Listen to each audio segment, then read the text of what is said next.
Good evening and welcome to another edition of the Bowlers Gazette. We've got a lot of news for you tonight. We got some tournament news, and later on in the show we're going to have a tournament for you. First off, we had our first Bowlers Gazette tournament. It was a junior adult Scotch doubles. It was held this past weekend at Bowl-A-Rama Lanes, and the winners in the Bantam division, Stephanie and Ted Merrick, and they had a 584.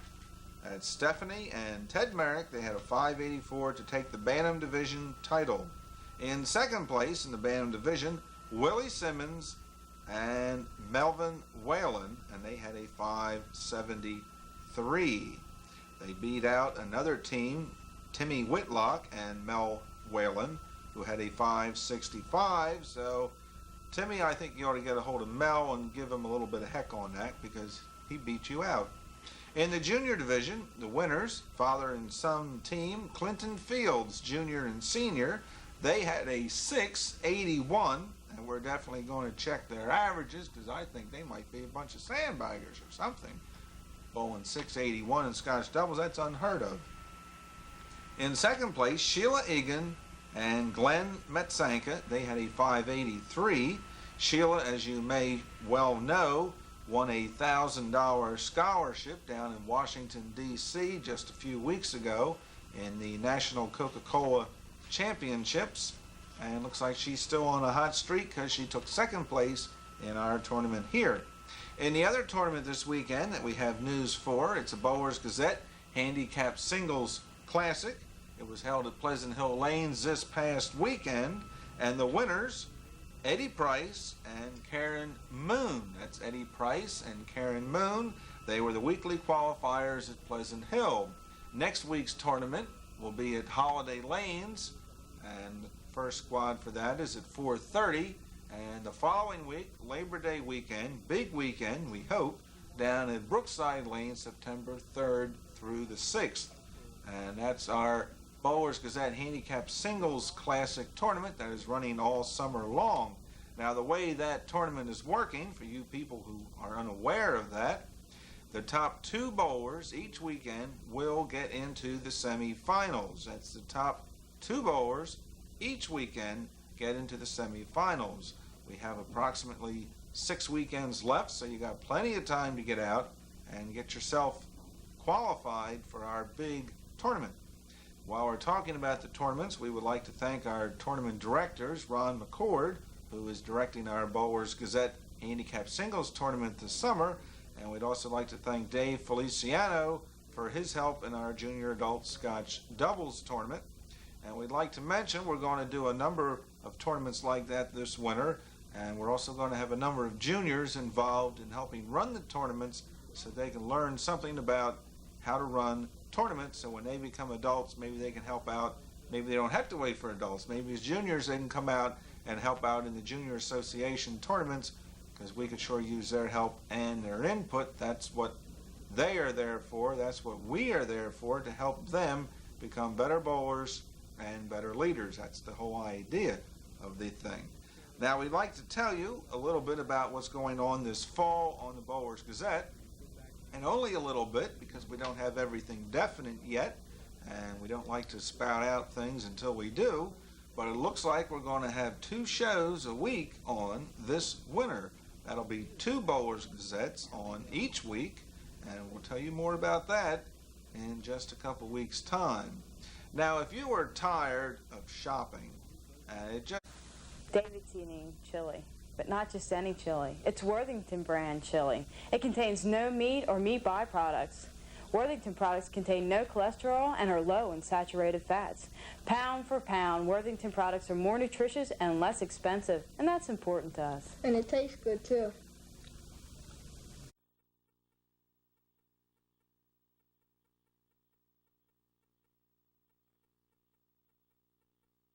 Silverside Lanes in Wilmington, Delaware. I'm Steve Turnberger, along with Pat McClellan. Pat, welcome to the program. Thank you, Steve. Glad to be here. Tonight we have the Chestnut Crossing Apartments 9 no-tap Scotch doubles. It will be Fred Bogucki and Don DeFebbo taking on Kelly Simonds and Cathy Fenimore. Kelly and Cathy will get a 19-pin handicap. Let's get into the bowling right now. 9 no-tap Scotch doubles from Silverside Lanes. Chestnut Crossing Apartments, one of the sponsors here on the Bowlers Gazette. This is Kelly Simonds.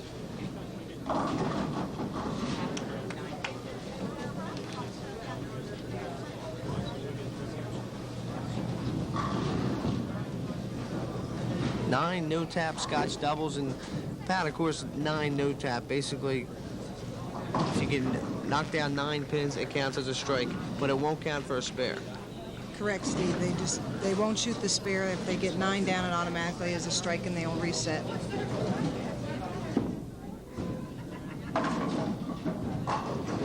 Fred Bogucki with his first ball of the evening.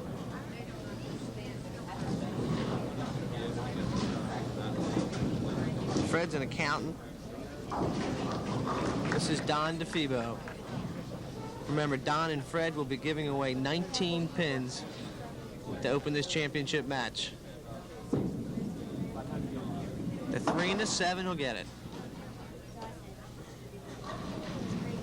And Pat, very important to get off to a good start. Big confidence builder to get things rolling early. That's correct, Steve. The men certainly needed that spare to stay with the women in terms of score. Fred Bogucki.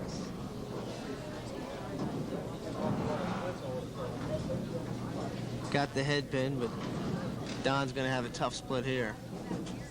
3-10 split for Don DeFebbo.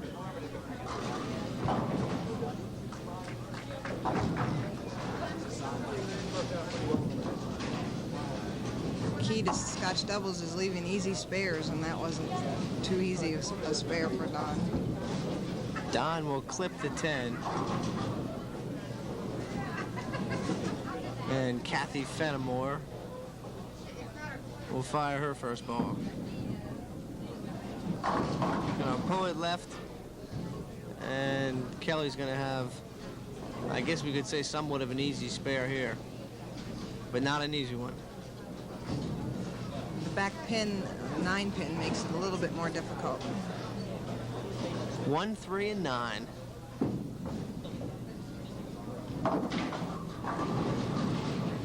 Kelly will leave the 9 pin.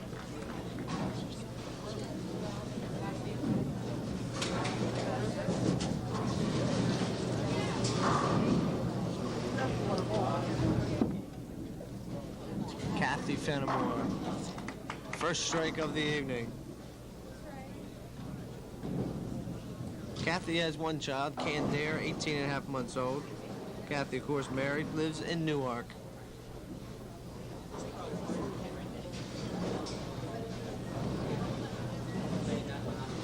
Fred Bogucki.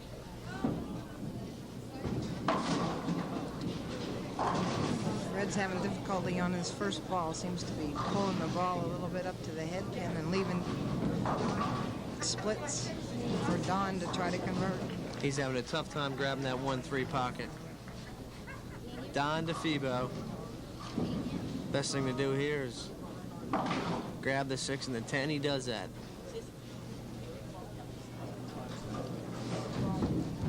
Men are going to have to start striking in order to get those 19 pins that they're giving away back.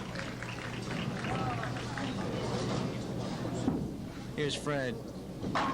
Grabs a head pin, another strike for Fred. Fred Bogucki. 1 child, Michael, he is 10 months old, and Fred assured me before the program he wanted that on the air.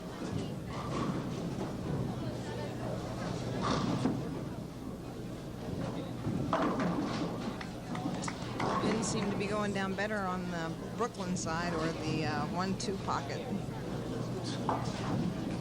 We're bowling on lanes 29 and 30 here at Silverside Lanes, of course, on Concord Pike in northern Wilmington.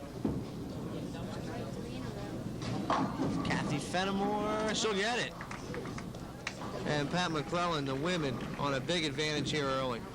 That's for sure. They certainly are getting off to a good start, and it's going to be difficult for Fred and Don to pick up those 19 pins if they continue to strike. Kelly and Cathy were up through 3 frames, 58-36. Don DeFebbo on lane 30.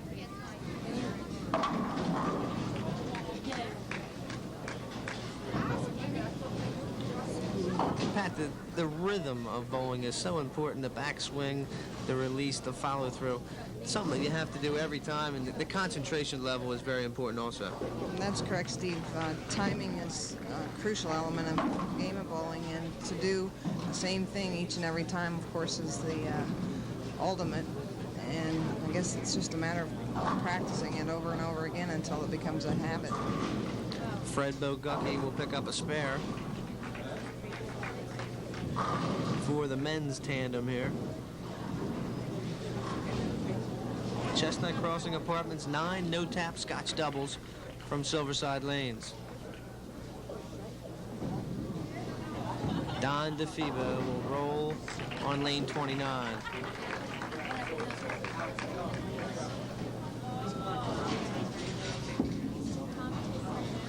He's got the pocket. Needed one more to fall there for Don Shingle has one daughter, Linda, 17 years of age. This is Fred Bogucki. Remember, Fred and Don giving away a 19-pin handicap. Can't cut the spare.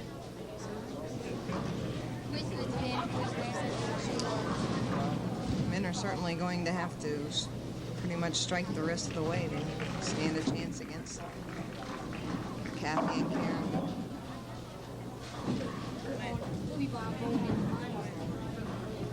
Kelly Simonds and Cathy Fenimore. Cathy will roll a second ball here in the 6th frame. Working a strike. Looks good. She got it. Nice split for Cathy Fenimore. Cathy's married, as we said. One daughter, Candair. Plays in the Gems League during the week. 145 average. I just turned, that's right. Kelly will leave Cathy. Another spare opportunity here. 6 and a 10.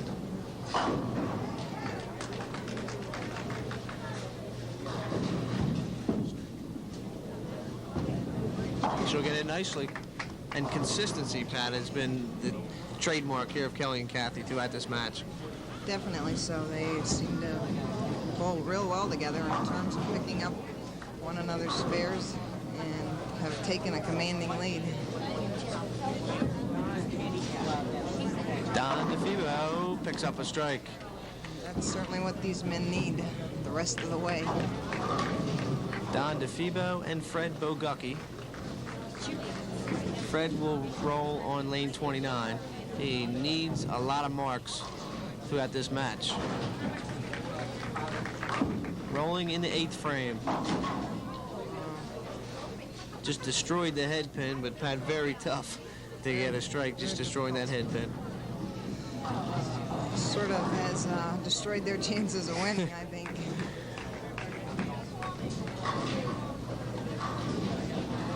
Almost an impossible split here. 3, 7, and 10. Cut down to 3, and Pat, I think it's just about academic here. Kelly and Cathy will walk away with the Chestnut Crossing Apartments 9 no-tap Scotch doubles championship. Another strike for the women.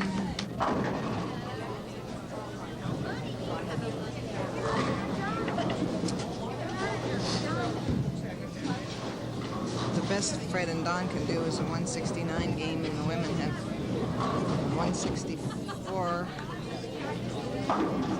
Well, actually, more than that through 8 frames.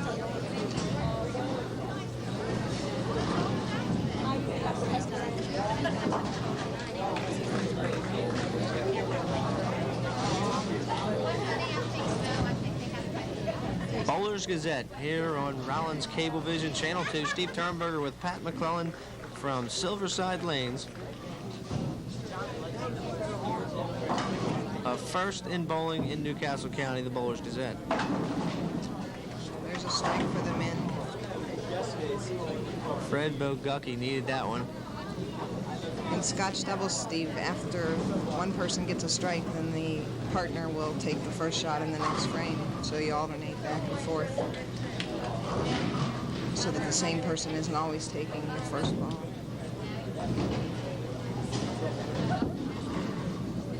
Don DeFebbo. Another 9-pin strike for the men. The men working a double here in the 10th. And Pat, in the 10th frame, a strike on the first ball. You'll get 2 more balls to round out the match. Correct. They take 2 more shots. And scoring-wise, that is very important. You could... Yes, the 10th frame is a very crucial frame. A lot of pins can be picked up in that frame. The men are taking full advantage of it. Unfortunately, it's a little bit late. Remember, the men giving away a 19-pin handicap. Here's Don DeFebbo with his last roll of the match. Don, a dry cleaner in Lima, Pennsylvania. A 170 average through 1981-82. And he'll end it with a strike. Good mark there for Don and Fred to close out the match. 169 final for Don DeFebbo and Fred Bogucki.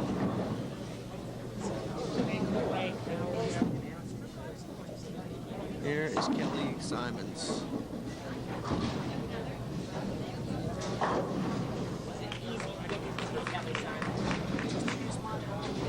Leaves the 128 for Cathy to convert. Again, a little bit more difficult spare because of that 8-pin. Looks like Cathy has it. Got a shot. She'll take it. Cathy Fenimore, 22 years of age. 140 her average. 145 as of December 1st.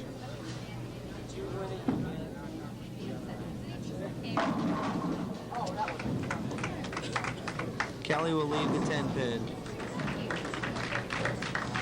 And that's going to round out your match. Kelly Collins and Cathy Fenimore, your winners, 211 to 169 over Don DeFebbo and Fred Bogucki. The 1982 Chestnut Crossing Apartments. That's your final 9 no-tap Scotch doubles from Silverside Lanes. We'll be back right after these words. Good evening, everyone, and welcome to another Tuesday night edition of the Boulders Gazette here on Rollins Cablevision Channel 2. Now, this evening, at the outset of our Boulders Gazette, we're going to be presenting tournament competition, a championship finalist tournament between the team of Florence and Homer Knieriem, and I hope I'm pronouncing that right, Florence and Homer, and they're going to be going against George Ritter and Edward Longacre. Now, the qualifying portion of the tournament took place at Price Lanes, and it's a 9-pin no-tap tournament. In other words, on the first ball, if the bowler gets 9 pins, he is counted for a strike. It's a very fast-moving tournament competition, and it's our championship match coming up. I'm going to join Dr. Bull right now, and we're going to have Florence Knieriem throw our first ball. Okay, we are ready to go. Through the magic of television, this is Florence Knieriem. And in 9-pin no-tap, Dr. Bull, it's easy to get strikes.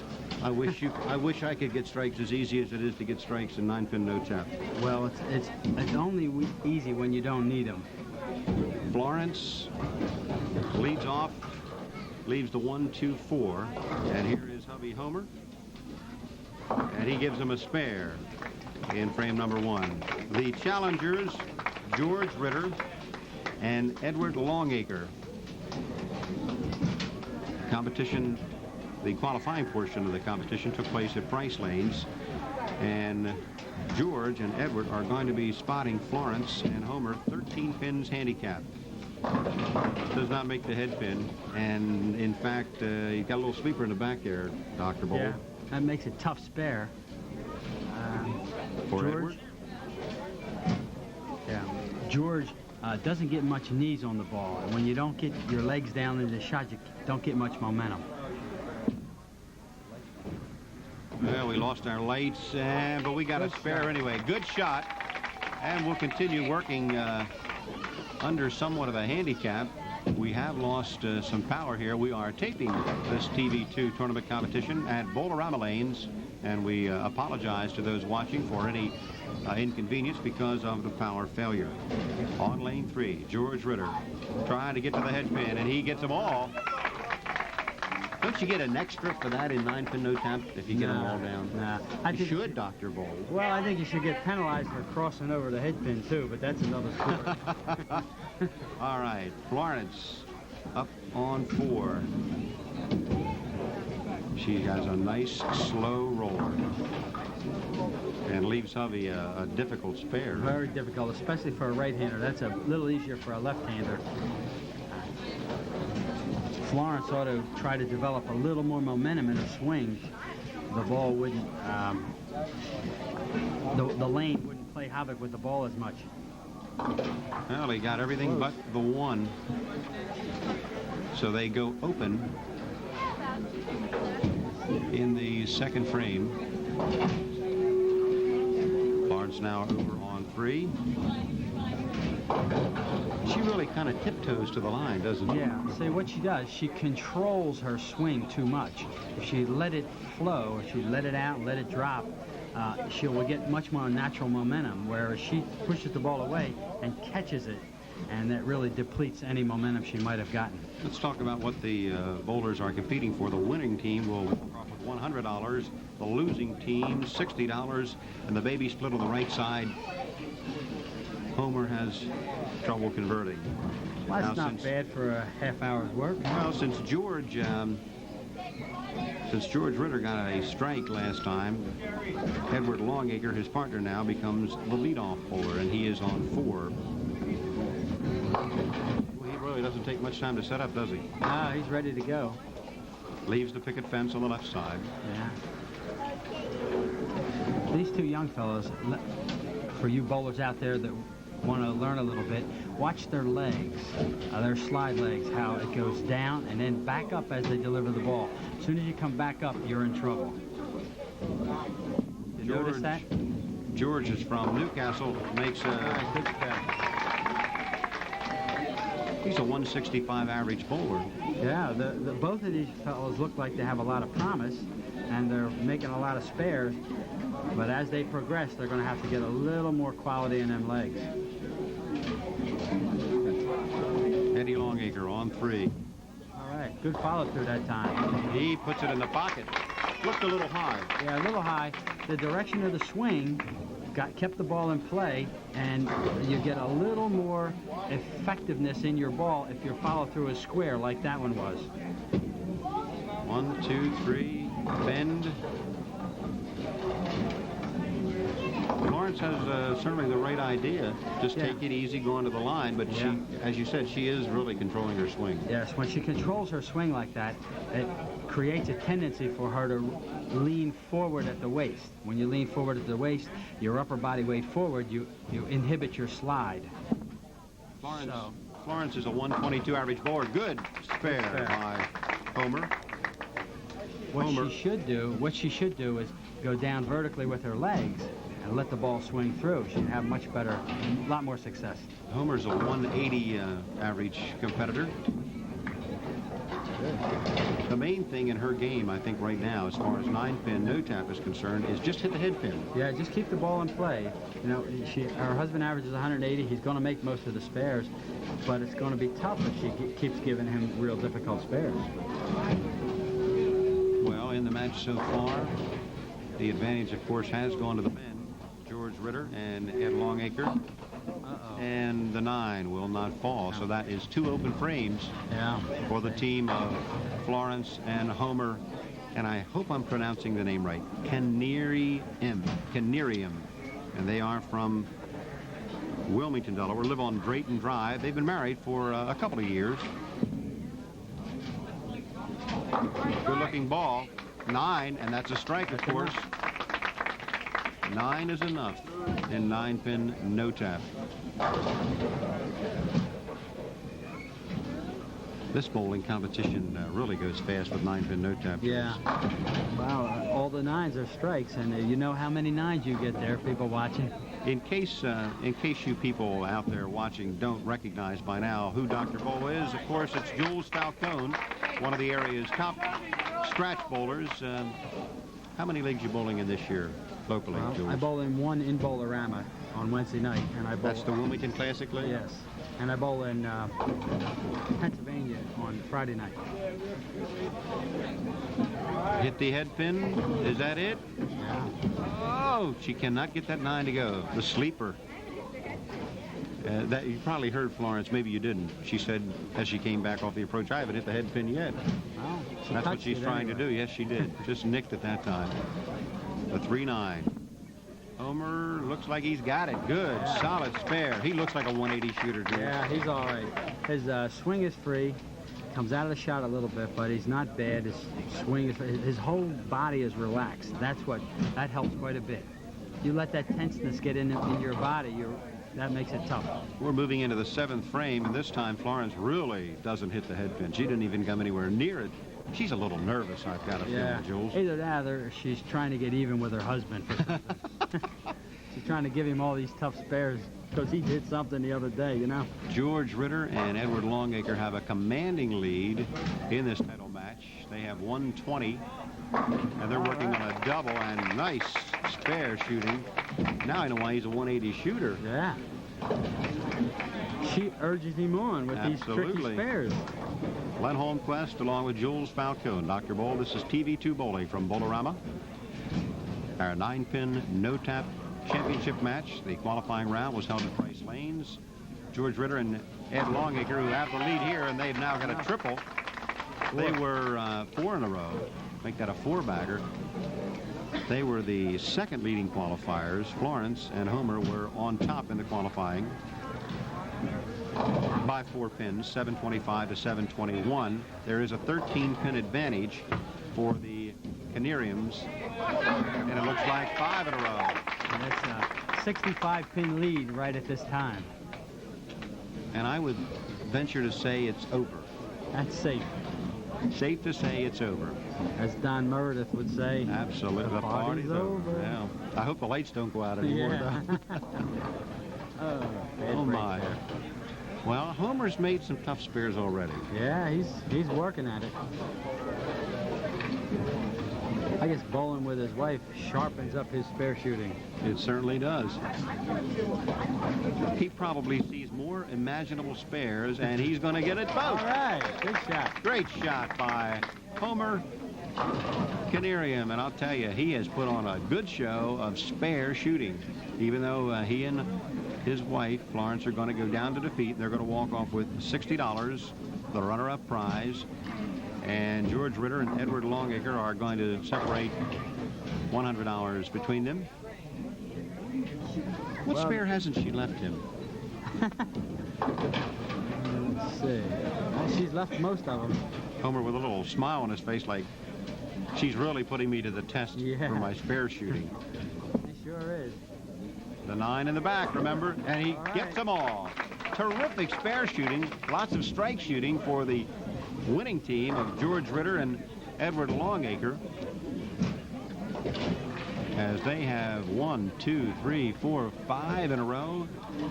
In the 9th frame, here's George Ritter up on number 4. On the nose. He got them all tight.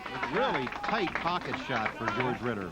Jammed it a little bit, but with the lighter pins, that you have that advantage of carrying them ones a little high, a little light. George is a 165 shooter, and his partner here, Edward Longacre, averages better than 170, around the 173 mark.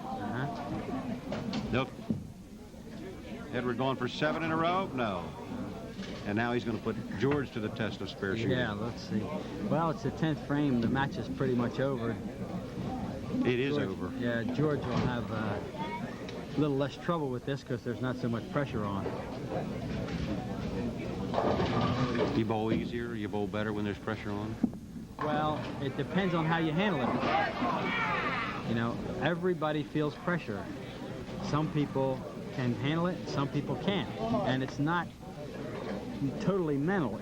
You have to know what causes the pressure, how to handle it, what to do about it. The winning team ends up with a 234 as they go open in the 10th frame.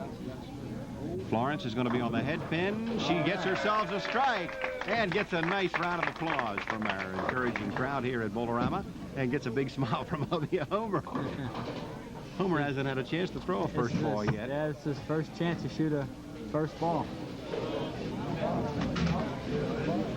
I'm sure that both teams have enjoyed their competition here in TV2 bowling.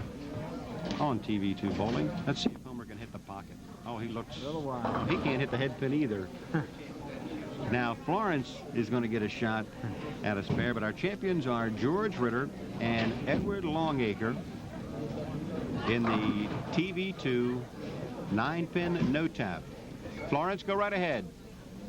Take a crack at it, the 1-2, and don't forget the 8 in the back, please. She studies. Lets her roll. Not going to make it. And she's not going to make it at all. We'll have more TV2 bowling news on Bowlers Gazette here on Rollins Cablevision Channel 2 in just a moment. And again, congratulations to our champions, George Ritter and Edward Longacre, defeating Florence and Homer Knieriem.